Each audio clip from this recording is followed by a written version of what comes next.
നമസ്കാരം. ഇന്നൊരു ഞായറാഴ്ചയാണ്, പക്ഷേ വാർത്തകൾക്ക് അവധിയില്ല. ഒട്ടേറെ വാർത്തകൾ സംഭവിക്കുന്നുണ്ട്. KSEB വൈദ്യുതി കണക്ഷൻ തിരുവമ്പാടിയിൽ വിച്ഛേദിച്ചത്, ജസ്റ്റിസ് ഹേമ കമ്മിറ്റി റിപ്പോർട്ട് പുറത്തുവിടണമെന്ന ഉത്തരവ് സ്വാഗതം ചെയ്ത് WCC രംഗത്തെത്തിയത്, സംസ്ഥാനത്ത് പരിബാധിതരുടെ എണ്ണം വർദ്ധിക്കുന്നത്, ഒപ്പം കോഴിക്കോട്ട് മന്ത്രി മുഹമ്മദ് റിയാസിന്റെ പേരിൽ ഒരു PSC നിയമന തട്ടിപ്പ് നടന്നു. അങ്ങനെ ഒട്ടേറെ വാർത്തകളുണ്ട്. ഈ വാർത്തകളെല്ലാം നമ്മൾ പ്രേക്ഷകരിലേക്ക് എത്തിക്കുകയാണ്. ഒരു വാർത്താ സദ്യയായി പ്രേക്ഷകരിലേക്ക് ഞങ്ങൾ എത്തുന്നു. ഗുഡ് ആഫ്റ്റർനൂൺ ഷോ ആരംഭിക്കുകയാണ്. എല്ലാ പ്രേക്ഷകർക്കും സ്വാഗതം. ഞാൻ അനുജ. ആദ്യം നമ്മൾ നോക്കുന്നത് തലക്കെട്ടുകൾ.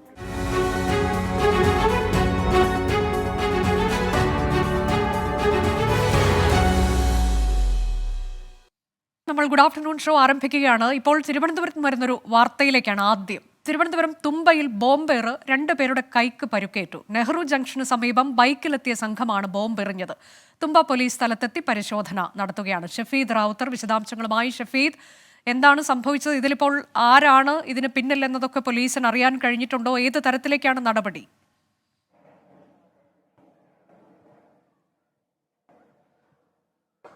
അനുജ, ഇന്ന് അല്പസമയം മുൻപ് 11:45 കൂടിയാണ് തിരുവനന്തപുരം തുമ്പ നെഹ്റു ജംഗ്ഷന് സമീപത്തെ ഈ ലെയിനിൽ ബോംബേർ ഉണ്ടായത്. ഈ പരിക്കേറ്റ 2 പേർ, അതിൽ അഖിൽ വിവേക് എന്നിവരാണ്. ഇവരുടെ ഒരു സുഹൃത്ത് ഷമീറിന്റെ വീട് ഈ പരിസരത്താണ്. ഈ ഷമീറിനെ കാണാനെത്തിയതാണ് ഇവർ. അതിനുശേഷം ഈ ഭാഗത്ത് ഇവിടെ നിൽക്കുകയായിരുന്നു. അപ്പോഴാണ് ബൈക്കിൽ നിന്ന് മറുഭാഗത്തേക്ക് എത്തിയ 2 ബൈക്കുകളിലായി എത്തിയ 4-അംഗ സംഘം ഇവർക്ക് നേരെ ബോംബെറിഞ്ഞത്, നാടൻ ബോംബെറിഞ്ഞത് എന്നുള്ളതാണ് നിലവിൽ ഇപ്പോൾ പോലീസ് പങ്കുവയ്ക്കുന്ന വിവരം. ഈ 2 പേരുടെയും, അഖിൽ വിവേക് എന്നിവരുടെ കൈകൾക്കാണ് പരിക്കേറ്റിട്ടുള്ളത്. 2 പേരെയും തുമ്പ പോലീസ് സംഭവ സ്ഥലത്തെത്തിയ ശേഷം ആശുപത്രിയിലേക്ക് മാറ്റിയിട്ടുണ്ട്. എന്താണ് ആക്രമണത്തിന് കാരണമെന്നടക്കമുള്ള കാര്യങ്ങളിൽ പോലീസ് ഇതിനോടകം തന്നെ അന്വേഷണം ആരംഭിച്ചിട്ടുണ്ട്. അല്ലെങ്കിൽ ആരാണ് ഈ ആക്രമണത്തിന് പിന്നിൽ എന്നടക്കമുള്ള കാര്യങ്ങളിൽ പോലീസ് ഗൗരവമുള്ള അന്വേഷണം ആരംഭിച്ചിട്ടുണ്ട് എന്നുള്ളതാണ് ഏറ്റവും പ്രധാനപ്പെട്ട കാര്യം. ഇപ്പോൾ ഈ വീടിന് മുൻപിലായിരുന്നു, ഈ വീടിനെ ഇപ്പോൾ ഈ വീടിന്റെ വീട്ടമ്മ ഉണ്ടായിരുന്നു.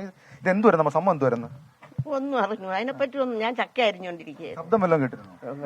സൗണ്ട് കേട്ടോ, അതേ അറിയാം. വലിയ ശബ്ദമായിരുന്നു? വലിയ സൗണ്ട്, നല്ല സൗണ്ട് ആയിരുന്നു. നല്ല ഒച്ചയിലാ കേട്ടത്. അപ്പൊ ഇറങ്ങി വന്ന് നോക്കിയായിരുന്നു? അപ്പം ഇല്ല, നമ്മളങ്ങനെ ഒരു സൗണ്ട് കേട്ട ഇറങ്ങിയൊന്നുമില്ല. പ്രശ്നമുള്ള സ്ഥലമാണോ ഇത്? അങ്ങനെ ഒരു പ്രശ്നവും ഇല്ല ഇവിടെ. ഇന്നുവരെ ഇങ്ങനെ ഒരു പ്രശ്നമൊന്നും വന്നിട്ടില്ല. ആദ്യമായിട്ടാണ് ഇങ്ങനെ സംഭവം? ആദ്യമായിട്ടാണ്. ഏതായാലും ഇതാണ് ഈ സംഭവ സ്ഥലത്ത്. അതായത് ഈ സംഭവം നടന്നതിന് തൊട്ട് ഒരു 20 മീറ്റർ മാത്രം അപ്പുറത്തുള്ള, 20 മീറ്റർ തൊട്ട് പുറകിലുള്ള സംഭവത്തിന് ഈ മതിലിനോട് ചേർന്ന്, ഇവിടെ നിൽക്കുന്ന ഈ മതിലിനോട് ചേർന്നുള്ള വീട്ടമ്മയാണ്. ഒരു വലിയ ശബ്ദം ഇതുമായി ബന്ധപ്പെട്ട് കേട്ടു എന്നുള്ളതാണ് ഇപ്പോൾ ഈ വീട്ടമ്മ പറഞ്ഞത്. ഏതായാലും ഇതുമായി ബന്ധപ്പെട്ട് നമുക്ക് അറിയാൻ കഴിയുന്നത് ഈ പരിക്കേറ്റ അഖിൽ, അതേപോലെ തന്നെ വിവേക് എന്നിവർ, ഇവർ 2 പേരും ചില ക്രിമിനൽ കേസുകളിലെ പ്രതിയാണ്. അതിൽ അഖിൽ കാപ്പ കേസിൽ ശിക്ഷ കഴിഞ്ഞ് പുറത്തിറങ്ങിയിട്ട് കുറച്ച് ദിവസം മാത്രമേ ആയിട്ടുള്ളൂ എന്നുള്ളതാണ് പോലീസിൽ നിന്ന് നമുക്ക് ലഭിക്കുന്ന വിവരം. ഇപ്പോൾ പരിസരവാസികളും പ്രദേശവാസികളും ഇതുമായി ബന്ധപ്പെട്ട് എന്താണ് സംഭവം എന്നടക്കമുള്ള എന്തെങ്കിലും വ്യക്തത ഉണ്ടോ? സംഭവം ഇവരെല്ലാം കാപ്പ കേസിലെ പ്രതികളാണ്. ഇവിടെ സാമൂഹ്യ വിരുദ്ധന്മാർ കുറെ കാലമായി ഈ പ്രദേശത്ത് തമ്പടിക്കുന്നുണ്ട്. മയക്കുമരുന്നടക്കമുള്ള കച്ചവടങ്ങൾ ഈ പ്രദേശത്ത് നടക്കുന്നുണ്ട്. ഈ അഖിലെന്ന് പറഞ്ഞ കാപ്പ കേസിൽ ഇറങ്ങിയതാണ്. ചില രാഷ്ട്രീയ കക്ഷികളൊക്കെ ഇവരെയൊക്കെ ദുരുപയോഗം ചെയ്യുന്നുണ്ട്. ഇവരെ എതിരാളികൾ തുമ്പയിലുള്ള ആരൊക്കെയാണെന്ന് എറിഞ്ഞതാണ് നമ്മളിപ്പോൾ പ്രാഥമികമായി അറിയാൻ കഴിഞ്ഞത്. ലഹരി സംഘമാണോ സംശയം? ലഹരി കച്ചവടം ഇവരുടെ ഇടയിലുണ്ട്. അതുമായി ബന്ധപ്പെട്ട തർക്കമായിരിക്കാം. അല്ല, മുൻ എന്തോ പ്രശ്നങ്ങൾ നടന്നിട്ടുണ്ടെന്നാണ് പൊതുവെ ഇവിടെ സംസാരം. അത് വ്യക്തമായില്ല. അഖിലൊക്കെ സാധാരണ ഇവിടേക്ക് വരാറുള്ളവരാണോ? തമ്പടിക്കുകയാണ്, നിരന്തരമായി ഇവിടെ തമ്പടിക്കുന്നത്. പ്രദേശത്താണ് തമ്പടിക്കുന്നത്? ഈ പ്രദേശത്താണ് തമ്പടിക്കുന്നത്. വീട് അങ്ങ് സ്റ്റേഷൻ കടവിലാണ്. നമ്മൾ ഈ അഖില് വിവേക് ഈ 2 പേരുടെയും വീട് ഈ ലൈനിലല്ല, അവർ അപ്പുറത്തെ റോഡിൽ നിന്നാണ്. അഖിലിന്റെ വീട് സ്റ്റേഷൻ കടവിലും ഈ വിവേകിന്റെ വീട് തൊട്ടപ്പുറത്തുമാണ്. ഷമീറിനെ കാണാൻ ഇവർ ഇവിടെ എത്തിയെന്ന് തോന്നുന്നു. ഷമീറിനെ കാണാനാണ് എത്തിയത്. പ്രദേശത്ത് എങ്ങനെയാണ് കാര്യം? ഇപ്പൊ ഈ വീട്ടമ്മ പറഞ്ഞത് ഈ പ്രദേശത്ത് ഇങ്ങനെ ബോംബേറൊന്നും ഉണ്ടായിട്ടില്ല, പക്ഷെ ഒരു പ്രശ്ന സാഹചര്യങ്ങളൊക്കെ ഉണ്ടല്ലേ?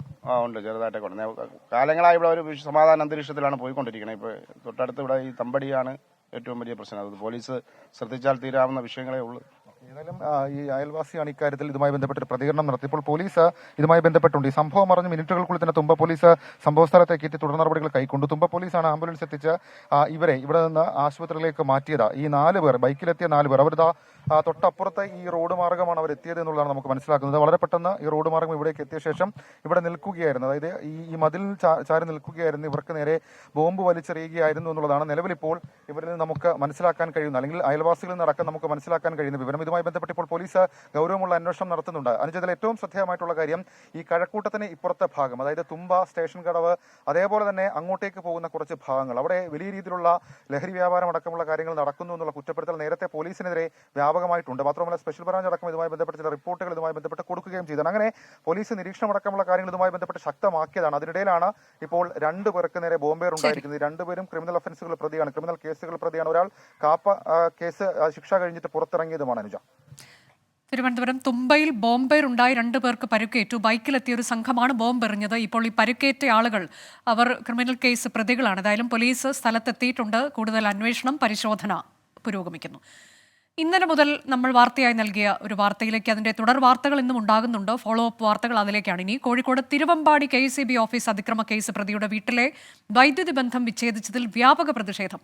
കണക്ഷൻ പുനഃസ്ഥാപിച്ചില്ലെങ്കിൽ പ്രതിഷേധവുമായി മുന്നോട്ടു പോകുമെന്ന് പ്രതി അജ്മലിന്റെ മാതാപിതാക്കൾ പറഞ്ഞു. ജീവനക്കാരെ ആക്രമിക്കില്ലെന്ന് ഉറപ്പ് ലഭിച്ചാൽ വൈദ്യുതി പുനഃസ്ഥാപിക്കുമെന്ന് മന്ത്രി K കൃഷ്ണൻകുട്ടി വ്യക്തമാക്കി. തിരുവമ്പാടി KCB ഓഫീസിലെ ഉദ്യോഗസ്ഥരെ മർദ്ദിക്കുകയും കമ്പ്യൂട്ടർ ഉൾപ്പെടെ തകർക്കുകയും ചെയ്ത കേസിൽ പ്രതിയായ യൂത്ത് കോൺഗ്രസ് നേതാവ് അജ്മലിന്റെ പിതാവ് റസാഖിന്റെ പേരിലുള്ള കണക്ഷനാണ് KCB വിച്ഛേദിച്ചത്. KCBയുടേത് പ്രതികാര നടപടിയാണെന്നും നിയമവ്യവസ്ഥയെ വെല്ലുവിളിക്കുന്നതാണെന്നും വിമർശനമുണ്ട്. ഇന്നലെ രാത്രി അജ്മലിന്റെ മാതാപിതാക്കൾ KCB ഓഫീസിന് മുന്നിൽ പ്രതിഷേധിച്ചു. ഇതിനിടെ റസാഖ് കുഴഞ്ഞു വീണു. മകൻ ആരെയും ആക്രമിച്ചിട്ടില്ലെന്നും കണക്ഷൻ പുനഃസ്ഥാപിക്കും വരെ പ്രതിഷേധം തുടരുമെന്നും മാതാവ് മറിയം. പിന്നെ അക്രമം വീട്ടിൽ നിന്ന് ഇതുവരെ ഉണ്ടായിട്ടില്ല, ഇനിയും അങ്ങനെ ഉണ്ടാവില്ല. ഈ കണക്ഷൻ ഒഴിവാക്കാൻ വന്നിട്ടും റീഡിങ്ങിന് വന്നിട്ടൊന്നും നമ്മളവരെ ആക്രമിച്ചിട്ടില്ല ഇതുവരെ. അത് അവര് പറയുന്ന കള്ളത്തരാണ്. ജീവനക്കാർക്ക് ഭീഷണിയില്ലെന്ന് ഉറപ്പ് ലഭിച്ചാൽ വൈദ്യുതി പുനഃസ്ഥാപിക്കുമെന്ന് മന്ത്രി K കൃഷ്ണൻകുട്ടി. ഉറപ്പ് തന്നു കഴിഞ്ഞാൽ കൊടുക്കാൻ വേണ്ടി പറഞ്ഞു. പോലീസോ അവരുടെ ഭാഗത്ത് നിന്ന് ഒരു ഉറപ്പ് കിട്ടും. ഉറപ്പ് കിട്ടണ്ടേ? കോടതിയല്ല, KCB അവർ ജീവൻ പണയം വെച്ചിട്ട് പോകുമോ? ഇല്ല, ജീവനക്കാർക്ക് അവർക്കൊരു സംരക്ഷണം കൊണ്ട് അവർ ചോദിക്കുകയാണ്, ഞങ്ങൾ നാളെ പോയാൽ ഞങ്ങളെ ആരെങ്കിലും ആക്രമിച്ചാൽ ആര് ഉത്തരവാദിത്വം പറയും? സംഭവം ദൗർഭാഗ്യകരമെന്ന് വനം മന്ത്രി AK ശശീന്ദ്രൻ. വൈദ്യുതി വകുപ്പ് മന്ത്രി തീർച്ചയായും ഈ കാര്യം ഗൗരവത്തിൽ പരിശോധിക്കുമെന്നും വസ്തുതകൾ മനസ്സിലാക്കി ഉചിതമായ നടപടികൾ സ്വീകരിക്കുമെന്ന് തന്നെയാണ് ഞാൻ പ്രതീക്ഷിക്കുന്നത്. വിഷയത്തിൽ അടിയന്തര നടപടി ആവശ്യപ്പെട്ട് തിരുവമ്പാടി സ്വദേശി സെയ്ദലവി മനുഷ്യാവകാശ കമ്മീഷന് പരാതി നൽകി. നിത്യരോഗിയായ റസാഖിന്റെ പേരിലുള്ള കണക്ഷൻ വിച്ഛേദിച്ചത് മനുഷ്യാവകാശ ലംഘനമാണെന്ന് പരാതിയിൽ പറയുന്നു. യൂത്ത് കോൺഗ്രസ് KCB ഓഫീസിലേക്ക് ഇന്ന് വൈകിട്ട് മാർച്ച് നടത്തും. വൈദ്യുതി ബില്ല് അടയ്ക്കാത്തതിന് നേരത്തെ അജ്മലിന്റെ വീട്ടിലെ വൈദ്യുതി വിച്ഛേദിച്ചിരുന്നു. ഇതിൽ പ്രകോപിതനായാണ് അജ്മൽ ഓഫീസ് ആക്രമിച്ചതെന്നാണ് KCBയുടെ പരാതി. 24 കോഴിക്കോട്. തിരുവമ്പാടിയിൽ വൈദ്യുതി വിച്ഛേദിച്ച സംഭവത്തിൽ മനുഷ്യാവകാശ കമ്മീഷൻ കേസെടുത്തു. KCB എക്സിക്യൂട്ടീവ് എഞ്ചിനീയർ 7 ദിവസത്തിനകം റിപ്പോർട്ട് സമർപ്പിക്കണമെന്നതാണ് നിർദ്ദേശം. സമീർ C മുഹമ്മദ് വിവരങ്ങളുമായി. സമീർ, നേരത്തെ തന്നെ ഈ വിഷയത്തിൽ ഒരു പരാതി മനുഷ്യാവകാശ കമ്മീഷനിലേക്ക് ചെന്നിരുന്നു. രോഗിയാണ് പിതാവ്. അപ്പോൾ അങ്ങനെ ഒരു സാഹചര്യത്തിൽ വൈദ്യുതി കണക്ഷൻ വിച്ഛേദിച്ചത് മനുഷ്യാവകാശ ലംഘനമാണ് എന്ന് ചൂണ്ടിക്കാട്ടിയുള്ള പരാതി, അതിലുള്ള നടപടിയാണ്. പ്രത്യേകിച്ച് മാധ്യമ വാർത്തകളുടെയൊക്കെ അടിസ്ഥാനത്തിൽ സ്വമേധയാ കേസെടുത്തു എന്ന തരത്തിലേക്ക് കൂടി വാർത്തകളുണ്ട്. ഇപ്പോൾ എന്താണ് മനുഷ്യാവകാശ കമ്മീഷന്റെ ഉത്തരവ്?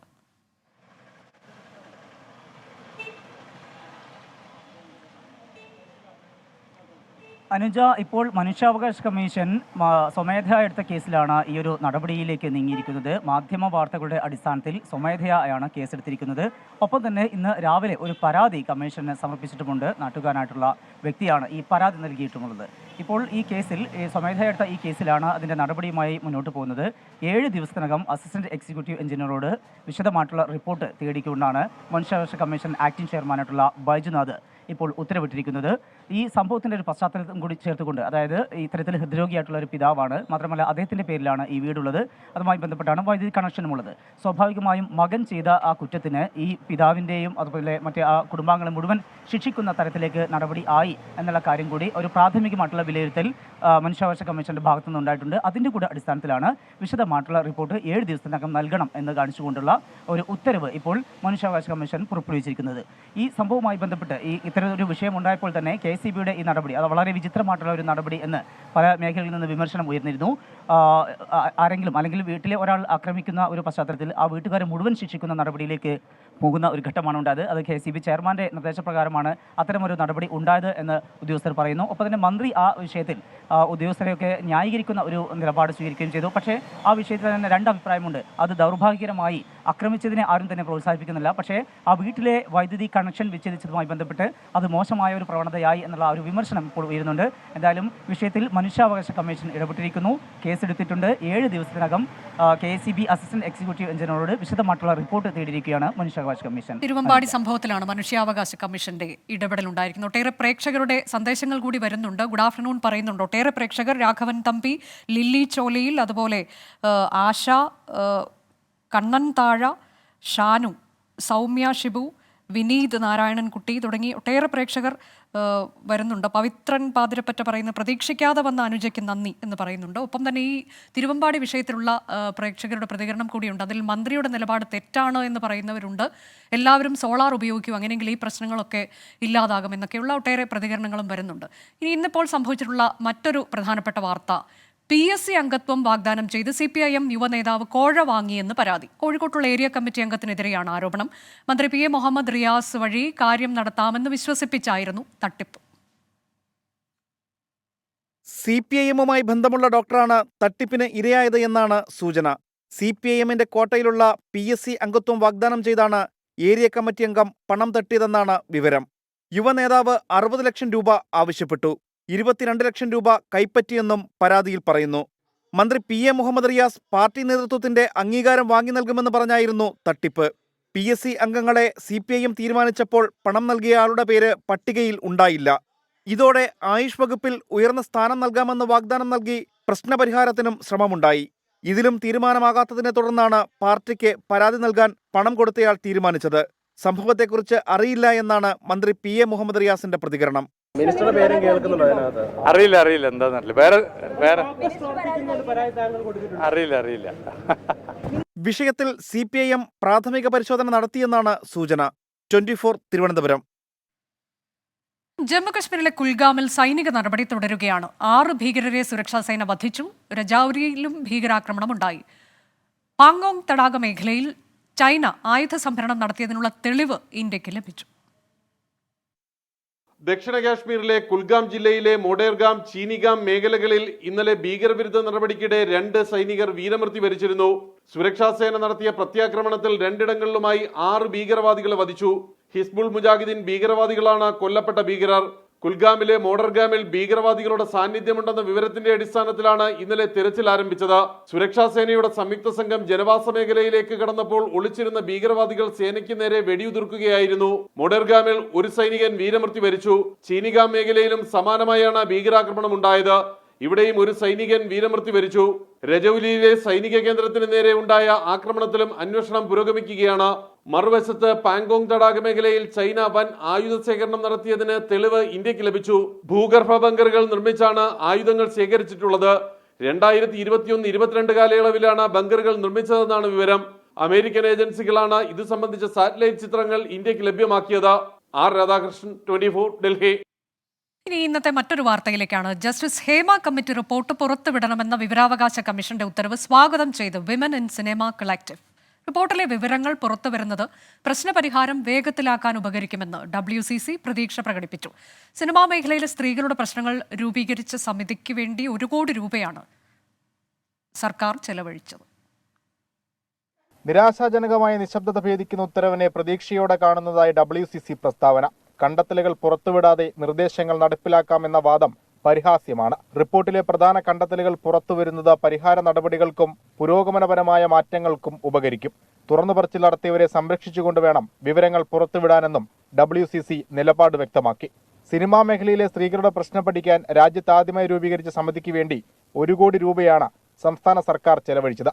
2018 ഏപ്രിൽ മുതൽ 2020 മാർച്ച് വരെയാണ് ഇത്രയും തുക ചെലവഴിച്ചതെന്ന് വിവരാവകാശ രേഖ വ്യക്തമാക്കുന്നു. 4 വർഷമായിട്ടും റിപ്പോർട്ട് പുറത്തുവിടാനോ നിർദ്ദേശങ്ങൾ നടപ്പിലാക്കാനോ കഴിഞ്ഞിട്ടില്ലെന്ന വിമർശനങ്ങൾക്കിടെയാണ് ചെലവ് കണക്ക് പുറത്തുവന്നത്. 24, കൊച്ചി. SFIയെ കടന്നാക്രമിച്ച CPI സംസ്ഥാന സെക്രട്ടറി ബിനോയ് വിശ്വത്തിനെതിരെ പ്രതിരോധം ശക്തമാക്കി CPIM. SFIയുടെ പ്രതികരണത്തിന് പിന്നാലെ DYFI അഖിലേന്ത്യാ പ്രസിഡന്റ് A റഹീമും ബിനോയ് വിശ്വത്തിനെതിരെ രംഗത്തെത്തി. സ്ഥാനത്തിന് ചേർന്ന വിമർശനമാണോ എന്ന് ആത്മപരിശോധന നടത്തണമെന്ന് A റഹീം ആവശ്യപ്പെട്ടു. CPIM കേന്ദ്ര കമ്മിറ്റി അംഗം AK ബാലനും സംസ്ഥാന സമിതി അംഗം NN കൃഷ്ണദാസും കഴിഞ്ഞ ദിവസം രംഗത്തെത്തിയിരുന്നു. കേരള സർവകലാശാല കാര്യവട്ടം ക്യാമ്പസിലുണ്ടായ സംഘർഷങ്ങളുടെ പശ്ചാത്തലത്തിലായിരുന്നു ബിനോയ് വിശ്വം SFIയെ വിമർശിച്ചത്. SFI തിരുത്തിയില്ലെങ്കിൽ ഇടതുപക്ഷ ഐക്യം തകരുമെന്നായിരുന്നു അദ്ദേഹത്തിന്റെ പ്രസ്താവന.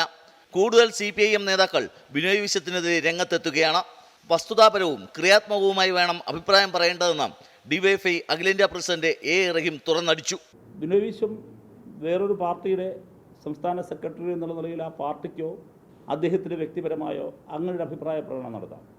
അദ്ദേഹത്തിൻ്റെ ഏറ്റവും ഉയർന്നമായ അദ്ദേഹം ഇരിക്കുന്ന പദവിക്ക്, അദ്ദേഹം ഇരിക്കുന്നത് ഏറ്റവും ഉയർന്നൊരു പദവിയിലാണല്ലോ, അതിന് യോജിച്ചതാണോ അത്തരമൊരു സ്റ്റേറ്റ്മെൻറ്റ് എന്ന് അദ്ദേഹം ഒരു ആത്മപരിശോധന നടന്നാൽ അദ്ദേഹത്തിൻ്റെ അഭിപ്രായം പറയാനുള്ള എല്ലാ സ്വാതന്ത്ര്യത്തെയും ജനാധിപത്യ ബോധത്തോടെ കാണുന്നു.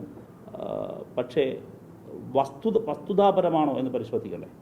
അത് വസ്തുതാപരമായത് ശരിയല്ല ആ പറഞ്ഞ കാര്യങ്ങൾ. ബിനോയ് വിശ്വവുമായി ഒരു ഏറ്റുമുട്ടലില്ലെന്നും എ റഹീം. ഇത് ആത്യന്തികമായി ഒരു കറക്റ്റീവ് മെക്കാനിസം എന്ന നിലയിലാണോ ഇന്നത്തെ സമൂഹത്തിൽ വരുന്നത്? അതേ ഇടതുപക്ഷം തമ്മിൽ വലിയ അഭിപ്രായ അനൈക്യമുണ്ട്, ഇടതുപക്ഷം മോശമാണ് എന്ന ഔട്ട്പുട്ടാണോ ഉണ്ടാക്കിയത്? ഇത് ശക്തമായി അതിന് മറുപടി പറയാൻ ഇതേ ഉള്ളൂ. അല്ലെങ്കിൽ ഇതൊക്കെറിയാലോ, പറയുമല്ലോ, പറയാൻ അറിയാലോ. അറിയാത്ത ആളല്ലല്ലോ. DYFIക്ക് അറിയില്ലേ? എന്താ പറയാത്തേ?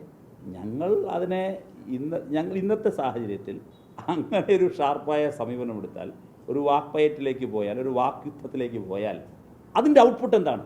മുന്നണിക്കുള്ളിലുള്ള ആളായാലും പുറത്തുള്ള ആളായാലും SFIയുടെ രക്തം കുടിക്കാൻ അനുവദിക്കില്ലെന്നായിരുന്നു നേരത്തെ AK ബാലന്റെ പ്രതികരണം. LDFന്റെ ചെറിയ തോൽവിയിൽ പോലും ചിലർ പ്രതിച്ഛായ കച്ചവടത്തിനിറങ്ങിയെന്ന ബിനോയ് വിശ്വത്തെ NN കൃഷ്ണദാസും പരിഹസിച്ചിരുന്നു. 24 തിരുവനന്തപുരം. പ്രേക്ഷകരുടെ ഒട്ടേറെ കമന്റുകളുണ്ട്. അതിലൊരു വിമർശനം വരുന്നത് ജോണി കെയുടെ ഭാഗത്തു നിന്നാണ്. രാവിലെ മുതൽ പാതിര വരെ സർക്കാരിനും പാർട്ടിക്കുമെതിരെ മാത്രം വാർത്തകൾ പ്രചരിപ്പിക്കുന്ന ചാനലായി 24 ന്യൂസ് മാറി എന്നതാണ്. അങ്ങനെയല്ല, വാർത്തകളായി നൽകുക, എന്നാൽ ഭരണപക്ഷം വിമർശിക്കപ്പെടുക എന്നുള്ളത് അത് സ്വാഭാവികമായി നടക്കുന്ന ഒരു പ്രക്രിയ തന്നെയാണ്. അത് മാധ്യമങ്ങളുടെ ഭാഗത്ത് നിന്ന് അത്തരം വിമർശനം ഉണ്ടാകും. എന്നാൽ എക്സാജറേറ്റഡ് ആയുള്ള വിമർശനങ്ങൾ, ടാർഗറ്റ് ചെയ്തുള്ള വിമർശനങ്ങൾ അതൊരിക്കലും 24ന്റെ ഭാഗത്ത് നിന്നുണ്ടാകുന്നുമില്ല. വളരെ പ്രധാനപ്പെട്ട അടുത്ത വാർത്ത. സംസ്ഥാനത്ത് പനി പടരുന്നതിനിടെ ജാഗ്രതാ നിർദ്ദേശവുമായി ആരോഗ്യവകുപ്പ്. വരും ദിവസങ്ങളിൽ ഡെങ്കിപ്പനി ബാധിതരുടെ എണ്ണം ഉയരുമെന്നാണ് മുന്നറിയിപ്പ്. മലബാർ മേഖലയിൽ മഞ്ഞപ്പിത്ത വ്യാപനം രൂക്ഷമാണ്. സംസ്ഥാനത്ത് പകർച്ചപ്പനി പിടിമുറുക്കിയതോടെ ഇന്നലെ മാത്രം 11,050 പേരാണ് ചികിത്സ തേടിയത്. ഇതിൽ 159 പേർക്ക് ഡെങ്കിയും 8 പേർക്ക് എലിപ്പനിയും സ്ഥിരീകരിച്ചു. 42 H1N1 കേസുകളും 32 മഞ്ഞപ്പിത്ത കേസുകളും റിപ്പോർട്ട് ചെയ്തു. തിരുവനന്തപുരത്ത് H1N1, എറണാകുളത്ത് ഡെങ്കിയും മലപ്പുറത്ത് പകർച്ചപ്പനിയും വ്യാപകം. കുസാറ്റിലെ ഫിസിക്സ് വിഭാഗത്തിലെ വിദ്യാർത്ഥിക്ക് H1N1 രോഗബാധ സ്ഥിരീകരിച്ചു.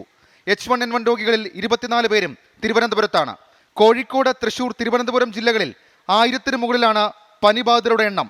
ഡെങ്കിപ്പനി എറണാകുളം 86, തിരുവനന്തപുരം 18, കൊല്ലം 16 എന്നിങ്ങനെയാണ് കണക്കുകൾ. ഈ മാസം ഇതുവരെ 1,00,000-ലേറെ പേർക്കാണ് വൈറൽ പനി ബാധിച്ചത്. 5 ദിവസത്തിന് ശേഷമായിരുന്നു പനിബാധിതരുടെ കണക്ക് സർക്കാർ പുറത്തുവിട്ടത്. 3 ദിവസത്തിൽ കൂടുതൽ പനിയുണ്ടെങ്കിൽ വിദഗ്ധ ചികിത്സ ഉറപ്പാക്കണമെന്നാണ് ആരോഗ്യവകുപ്പിന്റെ കർശന നിർദ്ദേശം. 24 തിരുവനന്തപുരം. എറണാകുളം പച്ചാളത്ത് റെയിൽവേ ട്രാക്കിലേക്ക് മരം കടപുഴകി വീണു. തലനാരിഴയ്ക്കാണ് വൻ അപകടം ഒഴിവായത്. ട്രെയിൻ ഗതാഗതം 2.5 മണിക്കൂറിലേറെ തടസ്സപ്പെട്ടു. മരം മുറിച്ചു മാറ്റുന്നതിനിടെ പോലീസുകാരന് പരുക്കേറ്റു.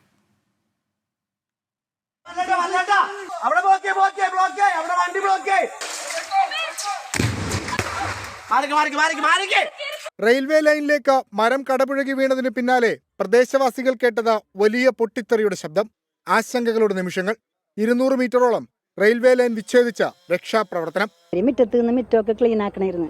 അപ്പോഴാണ് ഇവിടെ പെട്ടെന്ന് കത്തണ കണ്ടത്. യാത്രക്കാരെ അവരൊക്കെ ആരെങ്കിലും റെയിൽ ക്രോസ് ചെയ്യും, ഷോക്ക് അടിക്കുമെന്നും പറഞ്ഞ് എല്ലാവരും അങ്ങോട്ടും ഇങ്ങോട്ടും വരല്ലേ എന്ന് പറഞ്ഞ് ബ്ലോക്ക് ചെയ്തിരുന്നു. 13-കാരൻ അശ്വിന്റെ സമയോചിതമായ ഇടപെടലാണ് വലിയ അപകടം ഒഴിവാക്കിയത്. തീ ഇട്ടിട്ട് ഈ ലൈൻ മൊത്തം ഇങ്ങനെ പൊട്ടിത്തെറിയായിരുന്നു അങ്ങോട്ട് അറ്റം വരെ. ഫയർഫോഴ്സിനെ വിളിച്ചിട്ട് ഫയർഫോഴ്സ് ആദ്യം വന്ന്, പിന്നെ പോലീസ് ആദ്യം വന്ന് ഫയർഫോഴ്സ് വന്നു, എന്നിട്ടാണ് റെയിൽവേക്കാർക്ക് വന്നത്. പോലീസും ഫയർഫോഴ്സും സംഭവ സ്ഥലത്തെത്തി മരം മുറിച്ചു മാറ്റി. മരം മുറിക്കുന്നതിനിടെ പോലീസുകാരന്റെ തലയ്ക്ക് പരിക്കേറ്റു. വേണാട് മംഗള വന്ദേ ഭാരത് ട്രെയിനുകൾ 2.5 മണിക്കൂറുകൾക്ക് ശേഷം യാത്ര പുനരാരംഭിച്ചു. അപകടത്തിന്റെ പശ്ചാത്തലത്തിൽ ട്രാക്കിന് സമീപത്തെ മരങ്ങൾ അടിയന്തരമായി മുറിച്ചു മാറ്റുമെന്ന് റെയിൽവേ അറിയിച്ചു. 24 കൊച്ചി. നമ്മുടെ ഒരു വാർത്തയിലേക്ക് പോകുന്നു. മൂന്നാറിൽ വീണ്ടും സാഹസിക യാത്ര. തമിഴ്നാട് രജിസ്ട്രേഷനുള്ള വാഹനത്തിലെത്തിയവരാണ് സാഹസിക യാത്ര നടത്തിയത്. രാഹുൽ വിജയൻ വിശദാംശങ്ങളുമായി. രാഹുൽ, ഇത് തുടർച്ചയാവുകയാണല്ലോ. എല്ലാ ദിവസവും എന്ന തരത്തിലേക്ക് നമ്മൾ ഈ തരത്തിൽ യാത്ര ചെയ്യുന്നവരുടെ ചിത്രങ്ങൾ കാണുകയാണ്, വീഡിയോ കാണുകയാണ്.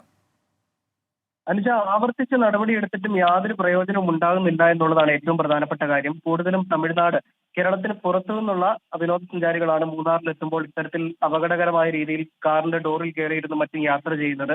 മോട്ടോർ വാഹന വകുപ്പ് പരിശോധന നടത്തുന്നുണ്ട് എന്നുള്ളതാണ് അവർ അവകാശപ്പെടുന്നത്. ഇത്തരം ദൃശ്യങ്ങൾ പുറത്തു വരുമ്പോൾ ആ ദൃശ്യങ്ങൾ കേന്ദ്രീകരിച്ച് അന്വേഷണം നടത്തി ആ വാഹനം ഓടിച്ച ആൾക്കെതിരെയും വാഹനത്തിനെതിരെയും നടപടിയെടുക്കുകയും ചെയ്യുന്നുണ്ട്. പക്ഷേ ഇത് നിർത്തുന്നതിന് വേണ്ടിയുള്ള ഒരു നടപടി അത് കാര്യമായി ഉണ്ടാകുന്നില്ല എന്നുള്ളതാണ് ഈ ദൃശ്യങ്ങളിൽ നിന്നും നമുക്ക് മനസ്സിലാക്കാൻ കഴിയുന്നത്. തമിഴ്നാട് രജിസ്ട്രേഷനുള്ള വാഹനത്തിലാണ് യുവാക്കളുടെ സാഹസിക യാത്ര ഇന്നും ഉണ്ടായിരിക്കുന്നത്. മൂന്നാറിനും ചിത്തിരപുരത്തിനും ഇടയിലായിരുന്നു ഇന്നത്തെ ഈ സംഭവവും. അനുജ, അതാണ് മൂന്നാറിനും ചിത്രപുരത്തിനും ഇടയിൽ ഇന്നിപ്പോൾ യുവാക്കൾ തമിഴ്നാട് രജിസ്ട്രേഷനുള്ള വാഹനത്തിൽ വന്ന് കാണിക്കുന്നതാണ്. സാഹസിക യാത്ര നടത്തുന്നു. ഇത് തുടർച്ചയായി വരുന്നു എന്നുള്ളതാണ്. നിയമലംഘനം തുടർക്കഥയാകുന്നു, നടപടി ഉണ്ടാകുന്നുണ്ട്. പക്ഷേ അതൊന്നും ഗൗനിക്കാതെയുള്ള യാത്ര എല്ലാ ദിവസവും നമ്മൾ ഇതിന്റെ വീഡിയോ നൽകേണ്ടി വരുന്നു എന്നുള്ളതാണ് നമ്മളുടെയൊക്കെ ദുരവസ്ഥ. വയനാട് കേണിച്ചിറയിൽ നിന്ന് പിടികൂടിയ തോൽപ്പെട്ടി 17 എന്ന കടുവയെ തിരുവനന്തപുരം മൃഗശാലയിൽ എത്തിച്ചു. ആരോഗ്യസ്ഥിതി മോശമായ കടുവയ്ക്ക് 21 ദിവസം വിദഗ്ധ ചികിത്സ നൽകും. കഴിഞ്ഞ മാസം 23-നാണ് കടുവ വനംവകുപ്പിന്റെ കൂട്ടിലായത്. ആരോഗ്യസ്ഥിതി മോശമായ തോൽപ്പെട്ടി 17ന്റെ അവസ്ഥ മെച്ചപ്പെട്ട ശേഷമാണ് ഇന്നലെ രാത്രി വനംവകുപ്പിന്റെ അനിമൽ ആംബുലൻസിൽ തിരുവനന്തപുരത്തേക്ക് തിരിച്ചത്. രാവിലെ 9 മണിയോടെ തിരുവനന്തപുരം മൃഗശാലയിൽ എത്തിച്ചു. ആരോഗ്യസ്ഥിതി മോശമായതിനാൽ കാട്ടിലേക്ക് തിരികെ വിടാൻ കഴിയില്ല. കടുവയെ 21 ദിവസം മൃഗശാലയിലെ പ്രത്യേക കൂട്ടിൽ നിരീക്ഷിച്ച് ചികിത്സ നൽകും. അതിന് 21 ദിവസത്തെ ക്വാറന്റൈനിലായിരിക്കും സൂക്ഷിക്കുക. ഹോസ്പിറ്റലുമായിട്ട് ബന്ധപ്പെട്ടിട്ടുള്ള ക്വാറന്റൈൻ ഫെസിലിറ്റിയിലായിരിക്കും അതിനെ 21 ദിവസം കീപ്പ് ചെയ്യുക. അതിനുശേഷം നോർമൽ കേജിലേക്ക് നമ്മൾ മാറ്റും. അപ്പോൾ അതിനുശേഷം മാത്രമേ ഇതിൻ്റെ ബാക്കി ഹെൽത്ത് സ്റ്റേറ്റസ് നമുക്ക് പറയാൻ കഴിയുള്ളൂ. ഇപ്പോൾ നമുക്ക് ഇവിടെ ക്വാറന്റൈനിൽ ഇരിക്കുന്ന സമയത്ത് അതിന് കൂടുതൽ ഡീറ്റെയിൽഡ് ആയിട്ടുള്ള ഹെൽത്ത് എക്സാമിനേഷൻസ് ചെയ്യാൻ കഴിയും. ആരോഗ്യസ്ഥിതി മെച്ചപ്പെട്ടാൽ മറ്റൊരു കൂട്ടിലേക്ക് മാറ്റും. നിലവിൽ കൂട്ടിൽ ഫാനും കൂളർ സൗകര്യവും ഒരുക്കിയിട്ടുണ്ട്. തോൽപ്പെട്ടി 17നെ കൂടാതെ 2 ബംഗാൾ കടുവകളും 2 വെള്ളക്കടുവകളുമാണ് നിലവിൽ തിരുവനന്തപുരം മൃഗശാലയിലുള്ളത്. 24 തിരുവനന്തപുരം. പത്തനംതിട്ടയിൽ കാപ്പ പ്രതിയായ ശരൺചന്ദ്രനെ CPIM കൂടെ കൂട്ടിയത് അത് ഇന്നലെ വാർത്തയായി നൽകിയിരുന്നു. അതിൽ തുടർ വാർത്തകൾ ഇന്നുണ്ട്. അതെന്താണ് എന്നത് പരിശോധിക്കാം. CPIM ശരൺചന്ദ്രനെ കൂടെ കൂട്ടിയത് കേസ് ഒഴിവാക്കാമെന്ന വാഗ്ദാനത്തിലാണെന്ന് BJP വിമർശിക്കുന്നു. ഗൂണ്ടാ ബന്ധത്തിന്റെ പേരിൽ BJP മാറ്റി നിർത്തിയ ആളാണ് ശരൺ. പാർട്ടിക്ക് വേണ്ടിയല്ല ശരൺചന്ദ്രൻ കേസിൽപ്പെട്ടതെന്നും BJP ജില്ലാ പ്രസിഡന്റ് VA സൂരജ് പറഞ്ഞു. കാപ്പ പ്രതിക്ക് സ്വീകരണം നൽകിയത് വിവാദമായപ്പോൾ ശരണെതിരായ കേസുകൾ രാഷ്ട്രീയ പ്രവർത്തനത്തിന്റെ പേരിലുള്ളതാണെന്നാണ് CPIM ന്യായീകരിച്ചത്. എന്നാൽ ശരൺ സാമൂഹ്യ വിരുദ്ധ പ്രവർത്തനങ്ങളിൽ ഏർപ്പെടുന്ന ആളാണെന്നും കേസുകളുമായി പാർട്ടിക്ക് ബന്ധമില്ലെന്നും BJP ജില്ലാ പ്രസിഡന്റ് VA സൂരജ്. പാർട്ടിയുമായിട്ട് യാതൊരുവിധ ബന്ധവുമില്ല. അയാൾ ഇത്തരത്തിലുള്ള സാമൂഹ്യ വിരുദ്ധ പ്രവർത്തനങ്ങളാണ് നടത്തിക്കൊണ്ടിരുന്നത്. അപ്പോൾ അതുകൊണ്ട് അങ്ങനെ തുടക്കത്തിൽ അറിഞ്ഞപ്പോൾ തന്നെ നമ്മൾ അത്തരത്തിൽ നമ്മൾ മാറ്റി നിർത്തുകയും നമ്മളുമായിട്ട് യാതൊരുവിധ ബന്ധങ്ങളുമില്ല. ശരണിനെ BJP അകറ്റി നിർത്തിയിരുന്നു. കാപ്പ ലിസ്റ്റിൽ നിന്ന് ഒഴിവാക്കാമെന്നാണ് CPIM ശരണിന് നൽകിയ ഉറപ്പെന്നും സൂരജ്. ഇപ്പോൾ കാപ്പ കേസിൽ ഉൾപ്പെട്ട ആളെന്ന രീതിയിൽ അയാളെ ഇപ്പോൾ ആ കേസിൽ നിന്ന് ഒഴിവാക്കാമെന്ന് CPM നേതൃത്വം പറഞ്ഞുകൊണ്ടാണ് CPMന്റെ പ്രമുഖരായിട്ടുള്ള നേതാക്കന്മാരും ആരോഗ്യവകുപ്പ് മന്ത്രിയും അടക്കം അയാളെ പാർട്ടിയിലേക്ക് ചേർത്തിരിക്കുന്നത്. കാപ്പ പ്രതിയെ സ്വീകരിച്ച CPIM നേതാക്കളെ പോലെ തന്നെ അയാൾ ഇത്രയും കാലം സംരക്ഷിച്ച BJPയും വിഷയത്തിൽ പ്രതിരോധത്തിലാണ്. 24 പത്തനംതിട്ട.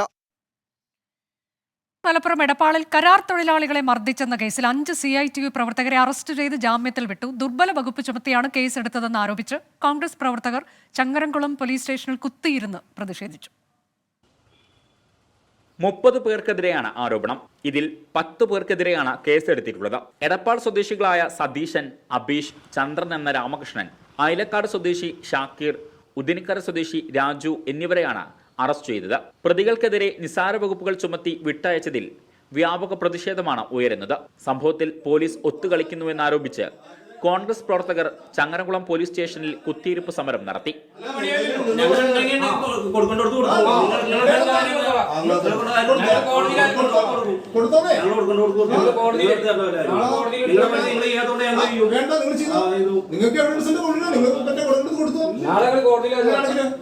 വ്യാഴാഴ്ച രാത്രിയാണ് ചുമട്ടുതൊഴിലാളികൾ ഇല്ലാത്ത സമയത്ത് കടയുടമ ജീവനക്കാരെ കൊണ്ട് ലോഡിറക്കിച്ചത്. ഇത് കണ്ടെത്തിയ CITU പ്രവർത്തകർ ജീവനക്കാരെ മർദ്ദിക്കുകയായിരുന്നു. ഭയന്നോടി കെട്ടിടത്തിൽ നിന്ന് വീണ് പരിക്കേറ്റ പത്തനംതിട്ട സ്വദേശി ഫയാസ് നിലവിൽ ചികിത്സയിൽ തുടരുകയാണ്. 24 മലപ്പുറം. ഹാത്രസ് ദുരന്തത്തിൽ വിവാദ ആൾദൈവം ഭോലെ ബാബയ്ക്കെതിരെ നടപടി സ്വീകരിക്കാൻ ഒരുങ്ങി പോലീസ്. ഭോലെ ബാബയുടെ സംഘടനയ്ക്ക് രാഷ്ട്രീയ പാർട്ടികളിൽ നിന്ന് ധനസഹായം ലഭിച്ചു എന്നാണ് കണ്ടെത്തൽ. ദുരിതബാധിതർക്കുള്ള നഷ്ടപരിഹാരം ഉയർത്തണമെന്നാവശ്യപ്പെട്ട് UP മുഖ്യമന്ത്രിക്ക് രാഹുൽ ഗാന്ധി കത്തയച്ചു. ഹാത്രസ് ദുരന്തത്തിന് ഉത്തരവാദികളായ ആൾദൈവം ഭോലെബാബയുടെ സംഘടനയ്ക്ക് നിരവധി രാഷ്ട്രീയ പാർട്ടികളിൽ നിന്ന് ധനസഹായം ലഭിച്ചതായി പോലീസ് കണ്ടെത്തി.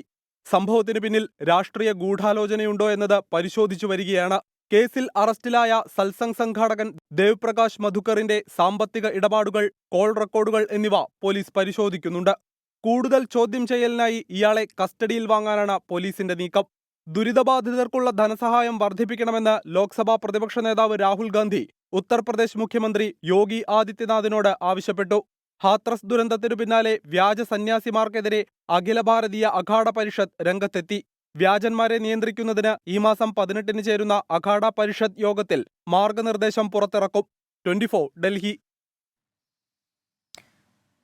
നീറ്റ് യുജി കൗൺസിലിംഗ് ഈ മാസം അവസാനത്തോടെ ഉണ്ടാകുമെന്ന സൂചന. വാർത്ത കൂടി വരുന്നുണ്ട്. തീയതി ഉടൻ പ്രഖ്യാപിക്കും. പരീക്ഷ റദ്ദാക്കണമെന്നാവശ്യപ്പെട്ടുള്ള ഹർജി സുപ്രീംകോടതി നാളെ പരിഗണിക്കും.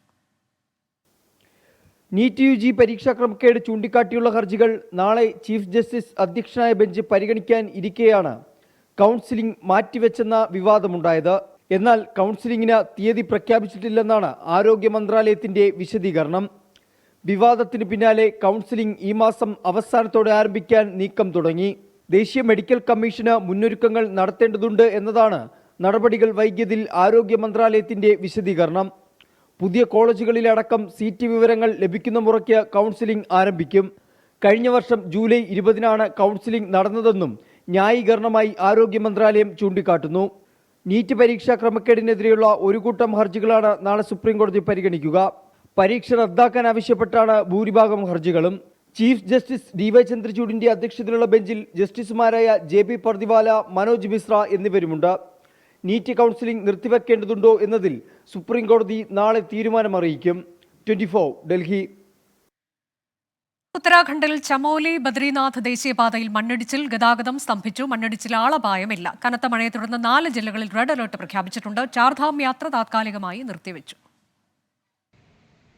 അതിശക്തമായ മഴയെ തുടർന്ന് കഴിഞ്ഞ ദിവസങ്ങളിൽ ഉത്തരാഖണ്ഡിൽ നിരവധി മണ്ണിടിച്ചിൽ റിപ്പോർട്ട് ചെയ്തു. ഇന്ന് രാവിലെയാണ് ചമോലി ബദ്രിനാഥ് ദേശീയപാതയിൽ ശക്തമായ മണ്ണിടിച്ചിൽ ഉണ്ടായത്. വലിയ പാറക്കെട്ടുകളടക്കം റോഡിൽ പതിച്ചു. മേഖലയിലെ ഗതാഗതം പൂർണ്ണമായും തടസ്സപ്പെട്ടു. ഗതാഗതം പുനഃസ്ഥാപിക്കുവാനുള്ള പ്രവർത്തനങ്ങൾ തുടരുകയാണ്. വരുന്ന മണിക്കൂറുകളിൽ അതിശക്തമായ മഴ കണക്കിലെടുത്ത് കുമയോൺ, ചമോലി, പൗരി, രുദ്രപ്രയാഗ് ജില്ലകളിൽ റെഡ് അലർട്ട് പ്രഖ്യാപിച്ചു. ഉത്തർപ്രദേശിലെ വിവിധ ഇടങ്ങളിലും മഴയെ തുടർന്നുള്ള വെള്ളക്കെട്ട് രൂക്ഷമാണ്. അസമിലെ മഴക്കെടുതി 29 ജില്ലകളിലെ 24 ലക്ഷം ആളുകളെയാണ് ബാധിച്ചത്. 5 ലക്ഷത്തോളം ആളുകൾ ദുരിതാശ്വാസ ക്യാമ്പുകളിൽ അഭയം തേടി. മഴക്കെടുതിയിൽ ഇന്നലെ 6 പേർ കൂടി മരിച്ചതോടെ ആകെ മരണം 58ആയി. യുദ്ധകാലാടിസ്ഥാനത്തിലാണ് NDRF സംഘം രക്ഷാപ്രവർത്തനം നടത്തുന്നത്. സംസ്ഥാനത്തെ പല നദികളും അപകടനിലയ്ക്ക് മുകളിലാണ് ഒഴുകുന്നത്. 24 ഡൽഹി. അഗ്നിപഥ് പദ്ധതിയിൽ ഘടനാപരമായ മാറ്റത്തിന് ആലോചിച്ച് കേന്ദ്ര സർക്കാർ. ഘടകകക്ഷികളുടെ ആശങ്ക കണക്കിലെടുത്താണ് തീരുമാനം. അപേക്ഷിക്കാനുള്ള പ്രായപരിധി 21 നിന്ന് 23 ഉയർത്തും. അഗ്നിപഥ് പദ്ധതിയിൽ മാറ്റമെന്ന നിർദ്ദേശം ഒടുവിൽ കേന്ദ്രം അംഗീകരിക്കുകയാണ്. അടിസ്ഥാനപരമായ ചില മാറ്റങ്ങളാകും സേനയുടെ നിർദ്ദേശപ്രകാരം നടപ്പാക്കുക. പദ്ധതിയുമായി ബന്ധപ്പെട്ട BJPയുടെ ഘടകകക്ഷികൾക്കടക്കമുള്ള വിമർശനങ്ങൾ നിലനിൽക്കുകയാണ്. ഇത് ഒഴിവാക്കാനുള്ള തന്ത്രങ്ങളാകും നടപ്പാക്കുക. 4 വർഷത്തിന് ശേഷം 25% അഗ്നിവീറുകളെ സേനയിലെടുക്കുകയാണ് ഇപ്പോഴത്തെ രീതി. ഇതിനു പകരം 50% പേരെ ഉൾപ്പെടുത്തുക എന്നതാണ് പരിഗണനയിലുള്ള പ്രധാന നിർദ്ദേശം. അഗ്നിവീർ പദ്ധതിയിൽ അപേക്ഷിക്കാനുള്ള പ്രായപരിധി 21 നിന്ന് 23 ഉയർത്തും. ബിരുദധാരികൾക്കും അപേക്ഷിക്കാൻ വഴിയൊരുക്കുന്നതാകും മറ്റൊരു തീരുമാനം. R രാധാകൃഷ്ണൻ, 24 ഡൽഹി. നേരത്തെ നമ്മൾ മൂന്നാറിലെ സാഹസിക യാത്ര കാണിച്ചിരുന്നു. അപ്പോൾ അതിന്മേലൊക്കെയുള്ള പ്രേക്ഷകരുടെ പ്രതികരണങ്ങൾ വരുന്നുണ്ട്. ഷീല പറയുന്നത് ഇങ്ങനെ യാത്ര ചെയ്യുന്നവർക്ക് കൊടുക്കുന്ന ശിക്ഷ കുറഞ്ഞു പോകുന്നുണ്ട്, അതാണ് വീണ്ടും ഇത്തരത്തിൽ യാത്ര തുടരുന്നത് എന്നതാണ്. രഘുനന്ദൻ തിരുമുല്ലവാരം പറയുന്നത് ഇങ്ങനെയൊക്കെ സാഹസിക യാത്ര ചെയ്യുന്നവരെ കുടുക്കാൻ നിയമനിർമ്മാണം നടത്തണമെങ്കിൽ അതും ചെയ്യണം എന്നാണ് അദ്ദേഹത്തിൻ്റെ അഭിപ്രായം. ഒപ്പം ഓക്കെ അതൊരു ഫേക്ക് ഐ ഡി ആണ്. എന്നോട് ചോദിക്കുന്നു തനുജ എന്നാണോ അനുജ എന്നാണോ പേര്. എൻ്റെ പേര് അനുജ എന്നാണ്, A ആണ്. അപ്പോൾ അടുത്ത വാർത്ത. തിരുവനന്തപുരം തുമ്പയിൽ ബോംബ് എറിയുന്നതിന്റെ ദൃശ്യങ്ങൾ 24-ന് ലഭിച്ചു. 2 ബൈക്കുകളിലായിട്ടാണ് സംഘം എത്തിയത്. ഷഫീദ് ഒരിക്കൽ കൂടി. ഷഫീദ്, ഇതിന്റെ ദൃശ്യങ്ങൾ പുറത്തു വരികയാണ്. അപ്പോൾ എന്താണ് പുതിയതായി നൽകാനുള്ള വിവരങ്ങൾ? ഇക്കാര്യത്തിൽ പോലീസിനെ സംബന്ധിച്ച് ഈ പ്രതികൾ ആര് എന്ന് കണ്ടെത്തുന്നതിന് ഏറ്റവും നിർണായകമായിട്ടുള്ള CCTV ദൃശ്യങ്ങളാണിത്. അതിൽ ഈ തുമ്പ നെഹ്റു ജംഗ്ഷനിൽ നിന്നും ഈ ആളുകൾ നിന്ന്, അതായത് ഈ ബോംബ് എറിഞ്ഞ സ്ഥലത്തേക്ക് പ്രതികൾ എത്തുന്നതാണ് ആ ദൃശ്യങ്ങളുള്ളത്. 2 സ്കൂട്ടറുകൾ, അതിന്റെ നമ്പർ പ്ലേറ്റ് കാര്യമായി കാണാൻ കഴിയില്ലെങ്കിൽ കൂടി അതിന്റെ നിറമടക്കമുള്ള കാര്യങ്ങൾ കാണാൻ കഴിയുന്നുണ്ട്. ഈ CCTV ദൃശ്യങ്ങൾ അടിസ്ഥാനമാക്കി തൊട്ടടുത്തുള്ള CCTV ദൃശ്യങ്ങൾ പോലീസ് ശേഖരിച്ചു വരികയാണ്. ചുവപ്പും വെള്ളയും നിറത്തിലുള്ള 2 സ്കൂട്ടറുകളിലായിട്ടാണ് ഈ സംഘം സഞ്ചരിച്ചത് എന്നുള്ള കാര്യം പോലീസ് സ്ഥിരീകരിക്കുന്നുണ്ട്. മാത്രമല്ല ഇവർ പോയ ഭാഗത്തെ പ്രധാന CCTV ദൃശ്യങ്ങളടക്കം പോലീസ് ഇതിനോടകം തന്നെ ശേഖരിച്ച് പരിശോധിച്ച് വരികയാണ്. ഇതിൽ നിന്ന് ചെറിയ ചില സൂചനകൾ പോലീസിന് ലഭിച്ചതായിട്ടുള്ള വിവരം കൂടി പുറത്തു വരുന്നുണ്ട്. ഇന്ന് രാവിലെ 11:30 2 ബൈക്കുകളായെത്തിയ 4 അംഗ സംഘം ബോംബെറിഞ്ഞത് ബോംബേറിൽ അഖിൽ, വിവേക് നെഹ്റു ജംഗ്ഷൻ സ്വദേശികളാണ്. പക്ഷേ ആ ലൈനിലായിരുന്നില്ല അവർ താമസിച്ചിരുന്നത്. അവർക്കാണ് പരിക്കേറ്റത്. ഇവരുടെ സുഹൃത്തായ ഷമീറിനെ കാണാനായിരുന്നു ഇവർ ആ സ്ഥലത്തേക്ക് എത്തിയത്. അവിടെ ഇങ്ങനെ മതിലിനോട് ചേർന്ന് നിൽക്കുമ്പോഴായിരുന്നു വളരെ പെട്ടെന്ന് 4 അംഗ സംഘം എത്തി 2 ബോംബുകൾ വലിച്ചെറിഞ്ഞത്. ഇതിൽ അഖിലിനും അതേപോലെ തന്നെ വിവേകിനും കൈക്ക് പരിക്കേറ്റിട്ടുണ്ട്. ഇരുവരും തിരുവനന്തപുരം മെഡിക്കൽ കോളേജ് ആശുപത്രിയിൽ ചികിത്സയിലാണ്. പരിക്കേറ്റ അഖിലും വിവേകും ക്രിമിനൽ കേസുകളിൽ പ്രതികളുമാണ്. ഇതിൽ അഖിൽ കാപ്പ കേസ് ശിക്ഷ കഴിഞ്ഞ് അടുത്തിടെയാണ് പുറത്തിറങ്ങിയത്. തുമ്പ പോലീസ് കാര്യമായ അന്വേഷണം നടത്തുന്നുണ്ട്. മാത്രവുമല്ല, ഇതിൽ ഏറ്റവും പ്രധാനപ്പെട്ട മറ്റൊരു കാര്യം, ഈ സമീപ പ്രദേശത്ത് കഴിഞ്ഞ കുറച്ച് നാളുകളായി ലഹരി വിൽപ്പന അടക്കമുള്ള കാര്യങ്ങൾ സജീവമായിരുന്നുവെന്നും ഇതുമായി ബന്ധപ്പെട്ട ചില തർക്കങ്ങൾ ഉടലെടുത്തിരുന്നുവെന്നും പോലീസിന് സ്പെഷ്യൽ ബ്രാഞ്ച് വിവരം നൽകിയിട്ടുണ്ട്. അനുജ, അതാണ് തുമ്പയിൽ ബോംബെറിഞ്ഞു അതിന്റെ ദൃശ്യങ്ങൾ CCTV ദൃശ്യങ്ങൾ പുറത്തു വന്നതാണ് ഇപ്പോൾ 24 നൽകിയത്. ഗുജറാത്തിലെ സൂറത്തിൽ 6 നില കെട്ടിടം തകർന്നുണ്ടായ അപകടത്തിൽ മരണസംഖ്യ 7 നിർമ്മാണത്തിലെ അപാകതയാണ് കെട്ടിടം തകരാനുള്ള കാരണമെന്നാണ് പ്രാഥമിക നിഗമനം. ഇന്നലെ ഉച്ചയോടെയാണ് കനത്ത മഴയിൽ 6 നില കെട്ടിടം നിലംപതിച്ചത്. ടെക്സ്റ്റൈൽ മേഖലയിൽ ജോലി ചെയ്യുന്ന തൊഴിലാളി കുടുംബങ്ങളാണ് വാടക നൽകി ഇവിടെ താമസിച്ചിരുന്നത്.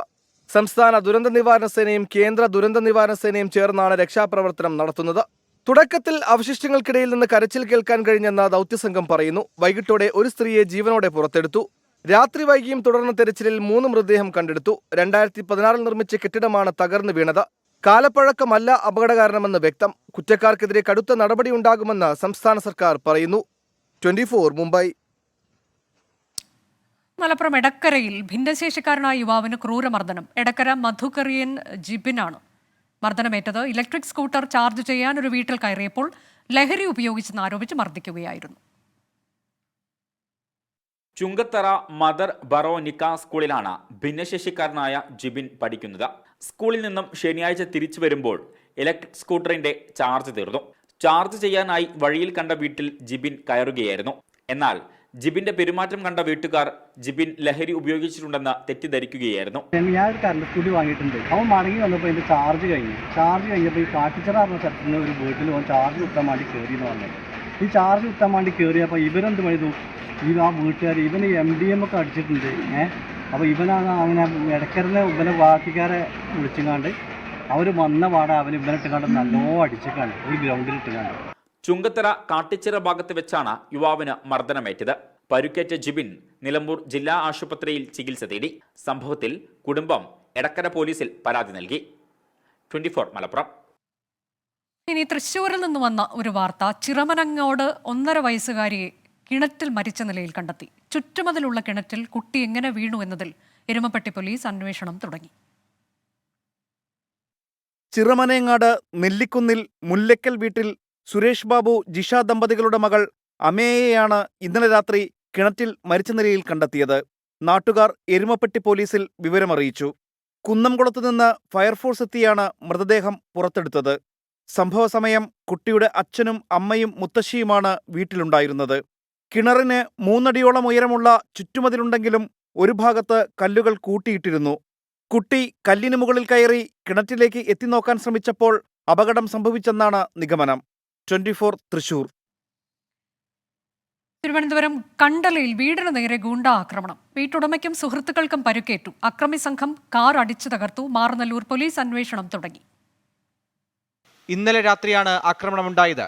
അരുമാളൂർ സ്വദേശിയായ ബിജുവിന്റെ വീടാണ് ഒരു സംഘം ഗുണ്ടകൾ ആക്രമിച്ചത്. വീടിന് നേരെ സംഘം ബിയർ കുപ്പികൾ എറിഞ്ഞു. വീടിന് മുന്നിലുണ്ടായിരുന്ന ബിജുവിന്റെ കാർ സംഘം തല്ലി തകർത്തു. ബിജുവിനെയും ഒപ്പമുണ്ടായിരുന്ന സുഹൃത്തുക്കളായ പ്രതീഷ്, മനു എന്നിവരെയും സംഘം മർദ്ദിച്ചു. മർദ്ദനത്തിൽ പരിക്കേറ്റ 3 പേരും നെയ്യാറ്റിൻകര ആശുപത്രിയിൽ ചികിത്സ തേടി. മാറനല്ലൂർ പോലീസിന് നൽകിയ പരാതിയുടെ അടിസ്ഥാനത്തിൽ പ്രതികളെ പിടികൂടാനുള്ള അന്വേഷണം ശക്തമാക്കി. ഗുണ്ടാ സംഘം കൊണ്ടുവന്ന ആയുധങ്ങൾ പോലീസ് കണ്ടെത്തി. പ്രദേശവാസികളായ ചിലർ തന്നെയാണ് അക്രമം നടത്തിയതെന്ന് നാട്ടുകാർ ആരോപിക്കുന്നു. 24 തിരുവനന്തപുരം. കണ്ണൂർ വിമാനത്താവള കമ്പനി MDയുടെ ശമ്പള വർധനയ്ക്ക് അനുമതി നൽകി സംസ്ഥാന സർക്കാർ. വാർഷിക ശമ്പളം 38 ലക്ഷത്തിൽ നിന്ന് 50 ലക്ഷമായി വർദ്ധിപ്പിച്ചാണ് സർക്കാർ ഉത്തരവ്. MD ദിനേശ് കുമാറിന്റെ അപേക്ഷ അംഗീകരിച്ചാണ് നടപടി. 38 ലക്ഷം രൂപയായിരുന്നു കിയാൽ MD സി ദിനേശ് കുമാറിന്റെ ശമ്പളം. ഈ തുക 50.16 ലക്ഷമായി വർദ്ധിപ്പിക്കാനാണ് സർക്കാർ അനുമതി. പ്രതിമാസം 1 ലക്ഷത്തിലധികം രൂപയുടെ വർധന. ശമ്പള വർധനയ്ക്ക് അനുമതി നൽകി ട്രാൻസ്പോർട്ട് കമ്മീഷണർ ബിജു പ്രഭാകർ ഉത്തരവിറക്കി. പൊതു സ്വകാര്യ മേഖലകളുടെ കൺസോർഷ്യമാണ് പ്രധാന ഓഹരി ഉടമസ്ഥാവകാശം കൈയാളുന്നത്. ശമ്പള വർധനയ്ക്ക് സർക്കാർ അനുമതി വേണം. കിയാൽ MDയുടെ അപേക്ഷ പരിഗണിച്ചാണ് സർക്കാർ നടപടി. മുൻ MDമാർക്ക് വീട്, വാഹന അലവൻസ് ഇനത്തിൽ ലഭിച്ചിരുന്ന ആനുകൂല്യം തനിക്ക് ലഭിക്കുന്നില്ലെന്നും ആനുപാതികമായി ശമ്പള വർധനവിന് അർഹതയുണ്ടെന്നുമായിരുന്നു കിയാൽ MDയുടെ വാദം. കടുത്ത സാമ്പത്തിക പ്രതിസന്ധി വിമാനത്താവള കമ്പനിയെ അലട്ടുന്നതിനിടെയാണ് നടപടി. 24 കണ്ണൂർ. ഒളിമ്പിക്സ് ഹോക്കിയിൽ ഈ തവണ ഇന്ത്യ സ്വർണം നേടുമെന്ന് മലയാളി താരം PR ശ്രീജേഷ്. കഴിഞ്ഞ തവണത്തെ മെഡൽ നേട്ടം ആത്മവിശ്വാസം നൽകുന്നു. പരിചയസമ്പത്തുള്ള ടീമാണ് ഇന്ത്യക്കായി ഇറങ്ങുന്നതെന്നും ശ്രീജേഷ് 24നോട് പറഞ്ഞു.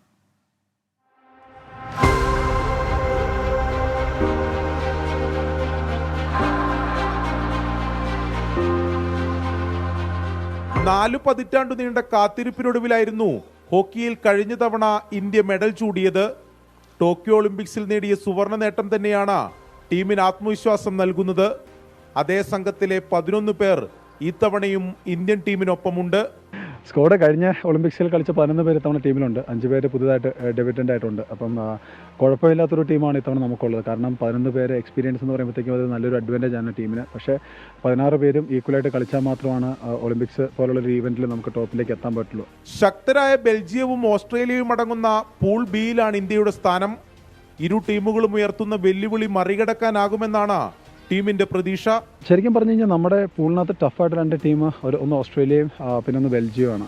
കാരണം അവർ രണ്ടും പക്ഷേ നമുക്ക് കിട്ടുന്നത് ഏറ്റവും അവസാനത്തെ ലീഗ് റൗണ്ട് മാച്ചസിലാണ്. അപ്പോൾ അതുകൊണ്ട് അതൊരു വലിയൊരു ടഫ് ചലഞ്ച് ആയിരിക്കില്ല. പക്ഷേ എൻ്റെ അഭിപ്രായത്തിൽ ആദ്യത്തെ 3 മാച്ചുകളിൽ നിന്നും പറ്റാവുന്നത്ര മാച്ചുകൾ ജയിച്ച് ക്വാർട്ടർ ഫൈനലിലേക്ക് ഒരു കോട്ട നേടിയെടുക്കുക എന്നുള്ളതാണ് നമ്മുടെ ആദ്യത്തെ ലക്ഷ്യം. അതിനുശേഷം ഓസ്ട്രേലിയയും ബെൽജിയമായിട്ടും ഏറ്റവും നന്നായിട്ട് കളിക്കുക, പറ്റുവാണെങ്കിൽ തന്നെ വിജയിക്കുക.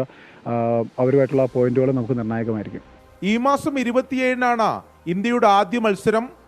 ടീമിന്റെ പരിശീലനം നിലവിൽ ബംഗളൂരുവിൽ തുടരുകയാണ്. 24 ബംഗളൂരു.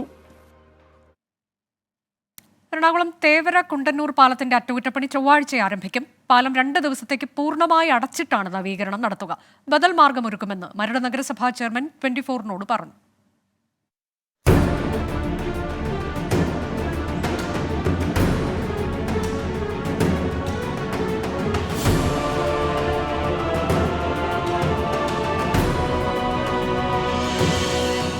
അപകടം പതിയിരിക്കുന്ന കുഴികൾ.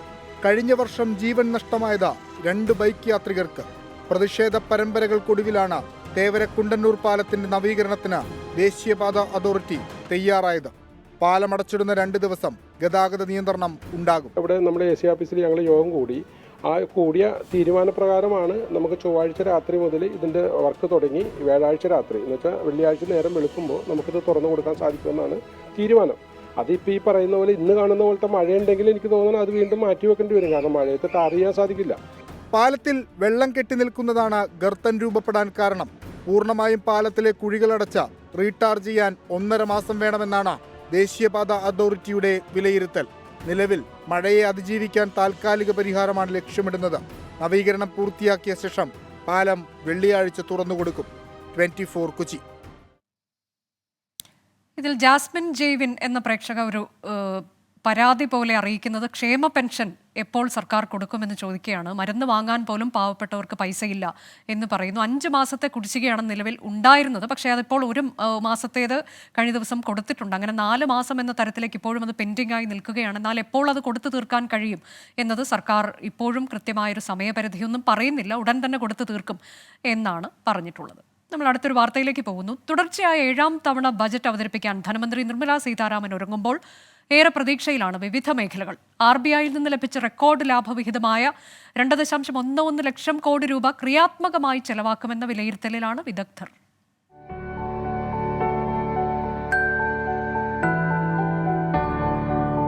പതിനെട്ടാം ലോക്സഭയുടെ ബജറ്റ് സമ്മേളനം ഈ മാസം 22-ന് ആരംഭിച്ച് അടുത്ത മാസം 12-നാണ് അവസാനിക്കുന്നത്. 22-ന് രാജ്യത്തിന്റെ സാമ്പത്തിക ആരോഗ്യം വ്യക്തമാക്കുന്ന വിവരങ്ങളുള്ള സാമ്പത്തിക സർവേ പ്രസിദ്ധീകരിക്കും. 3ാം മോദി സർക്കാരിന്റെ നയരൂപീകരണം എങ്ങനെയാകുമെന്നതിന്റെ മാതൃകയായാണ് ആദ്യ ബജറ്റിനെ കാണുന്നത്. ചരിത്രപരമായ നിരവധി പ്രഖ്യാപനങ്ങൾ ബജറ്റിലുണ്ടാകുമെന്ന രാഷ്ട്രപതി ദ്രൗപദി മുർമുവിന്റെ പ്രഖ്യാപനവും പ്രതീക്ഷ ഉയർത്തുന്നു. തൊഴിൽ സൃഷ്ടിക്ക് ഊന്നൽ നൽകി സാമ്പത്തിക സുസ്ഥിരത ലക്ഷ്യമിടുന്നതാകും ബജറ്റ്. രാജ്യത്തെ 2047 വികസിത രാജ്യമാക്കുന്നതിനായി ഹ്രസ്വ ദീർഘകാല പദ്ധതികൾ ബജറ്റിന്റെ ഭാഗമാകും. മൂലധന ചെലവ് കൂട്ടാനും ധനക്കമ്മി 5.1% നിജപ്പെടുത്താനും RBI നൽകിയ വമ്പൻ ഡിവിഡന്റ് ഉപയോഗിക്കാനാകും. സ്റ്റാൻഡേർഡ് ഡിഡക്ഷനുള്ള പരിധി നിലവിലെ 50,000-ൽ നിന്ന് 1 ലക്ഷം രൂപയായി ഉയർത്താൻ സാധ്യതയുണ്ട്. മെഡിക്കൽ ഇൻഷുറൻസ് പ്രീമിയത്തിന് IT ആക്ട് 80D പ്രകാരമുള്ള ഇളവ് പരിധി ഉയർത്തണമെന്ന ഇൻഷുറൻസ് മേഖലയുടെ ആവശ്യവും പരിഗണിച്ചേക്കും. ഒരു ദശകത്തിന് ശേഷം പ്രൊവിഡന്റ് ഫണ്ട് പരിധി 25,000 ഉയർത്താനും ധനമന്ത്രി തയ്യാറായേക്കും. ബജറ്റ് പ്രഖ്യാപനത്തിന് ശേഷം ഓഹരി വിപണിയിൽ 20% പ്രതിവർഷ വളർച്ചയാണ് ബ്ലൂംബർഗ് സർവേ പ്രവചിക്കുന്നത്. ഉപഭോക്തൃ ചെലവിന് പ്രോത്സാഹനം നൽകുന്നതിന്റെ ഭാഗമായി ആദായനികുതി ഘടനയിലെ മാറ്റവും നികുതിദായകരുടെ ബക്കറ്റ് ലിസ്റ്റിലുണ്ട്. കഴിഞ്ഞ തെരഞ്ഞെടുപ്പിൽ കർഷകരോഷം തിരിച്ചടിയായെന്ന വിലയിരുത്തലിൽ കാർഷിക മേഖലയ്ക്ക് മികച്ച പദ്ധതികൾ പ്രഖ്യാപിക്കാനുള്ള സാധ്യത ഏറെയാണ്. ഇന്ധനവില GSTയിൽ ഉൾപ്പെടുത്തുന്നതുമായി ബന്ധപ്പെട്ട സൂചനകളും സ്വർണത്തിന്റെ ഇറക്കുമതി ചുങ്കം 15% നിന്ന് കുറച്ചേക്കുമോ എന്നതും വ്യവസായ ലോകം ഉറ്റുനോക്കുന്നു. തെരഞ്ഞെടുപ്പിന് മുൻപ് തന്നെ 100 ദിന കർമ്മ പരിപാടികൾ തയ്യാറാക്കി കൃത്യമായ ഗൃഹപാഠം ചെയ്ത് ബജറ്റുമായി ധനമന്ത്രി എത്തുമ്പോൾ പ്രതീക്ഷകളും ഉയരുകയാണ്. Financial desk 24. വിദ്യാലയത്തിന്റെ ചുമരുകളെ വർണ്ണചിത്രങ്ങളാൽ നിറയ്ക്കുകയാണ് വിദ്യാർത്ഥികൾ. കൽപ്പറ്റ HIM UP സ്കൂൾ വിദ്യാർത്ഥികളാണ് ചുവരുകൾ വർണ്ണാഭമാക്കുന്നത്.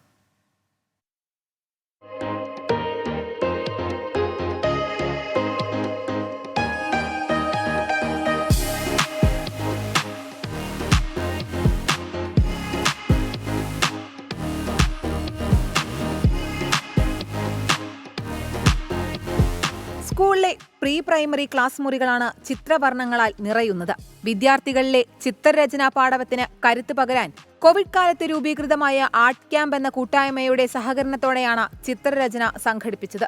ഇവിടെ എത്ര വിദ്യാർത്ഥികളും അതുപോലെ തന്നെ ചിത്രകല ക്യാമ്പുമായി ബന്ധപ്പെട്ട് പ്രവർത്തിക്കുന്ന ചില സന്നദ്ധ പ്രവർത്തകർ, രക്ഷിതാക്കൾ, ഇവരെല്ലാവരും ഈ റൂം ചുമരുകളിൽ ചിത്രം വരച്ച് വളരെ മനോഹരമാക്കുകയാണ്. ഇവർ വളരെ സന്തോഷത്തോടു കൂടി ഈ ക്ലാസ് മുറികൾ തങ്ങളുടെ കൊച്ചനിയന്മാർക്കും അനുജത്തിമാർക്കുമായിട്ട് വളരെ സന്തോഷത്തോടെ മനോഹരമാക്കി മാറ്റുന്നു. വയനാട് ജില്ലയിൽ നിന്നും പുറത്തുനിന്നുമുള്ള വിദ്യാർത്ഥികൾ ക്യാമ്പിൽ പങ്കെടുത്തു. ഞങ്ങൾ ഈ പൂമ്പാറ്റകളെല്ലാം വരക്കുന്നു. ഞങ്ങൾക്ക് തോന്നുന്നത് നല്ല ഭംഗിയാവുന്നതാണ് ഈ സ്കൂള്. അപ്പോൾ വളരെ സന്തോഷം. ഇങ്ങനെ ഒരു അവസരം കിട്ടിയതിലും ഇങ്ങനെ ചുമരിൽ വരയ്ക്കാൻ പറ്റിയതിലും വലിയ സന്തോഷം. കൽപ്പറ്റ HUP സ്കൂളിലെ വിദ്യാർത്ഥികളുണ്ട്, വയനാട് ജില്ലയിലെ വിവിധ സ്കൂളുകളിലെ വിദ്യാർത്ഥികളുണ്ട്, ജില്ലയ്ക്ക് പുറത്തുമുള്ള കുട്ടികളും ഈ ക്യാമ്പിൽ പങ്കെടുക്കുന്നുണ്ട്. കൊറോണ കാലത്ത് ഉണ്ടായി വന്ന ആ ഒരു ക്രിയേറ്റിവിറ്റിക്ക് വേണ്ടി ചെയ്ത വാട്സപ്പ് ഗ്രൂപ്പിലൂടെയാണ് ഒരു ടീം വളർന്നു വന്നത്. ആ ടീമാണ് നമ്മുടെ ഈ ചുമരുകളൊക്കെ മനോഹരമാക്കിക്കൊണ്ടിരിക്കുന്നത്. കുട്ടികളോടൊപ്പം അധ്യാപകരും ചുമരുകളിൽ ചിത്രം വരച്ചു. ഭിന്നശേഷിക്കാരായ വിദ്യാർത്ഥികളും ചിത്രോത്സവത്തിൽ പങ്കാളിയായി. 24 വയനാട്. അപ്പോൾ കുറച്ച് ലേറ്റായിട്ട് ചില പ്രേക്ഷകരൊക്കെ എത്തുന്നുണ്ട്. ആമിന പറയുന്നു ലേറ്റായിട്ടാണ് ഷോ കാണാൻ തുടങ്ങിയതെന്ന് പറയുന്നു. ഏതായാലും നിങ്ങൾ 24 കണ്ടുകൊണ്ടേയിരിക്കുക. ഇനിയും ഒട്ടേറെ ബുള്ളറ്റിനുകളുണ്ട്, വാർത്തകളുണ്ട്. ഇനി നമ്മൾ പോകുന്നത് പ്രേക്ഷകർ ഏറെ ഇഷ്ടപ്പെടുന്ന മറ്റൊരു വാർത്താ ബുള്ളറ്റിനിലേക്കാണ്. റൈഡിംഗ് റിപ്പോർട്ടറുമായി പ്രജൻസി കണ്ണൻ ചേരും. നമസ്കാരം.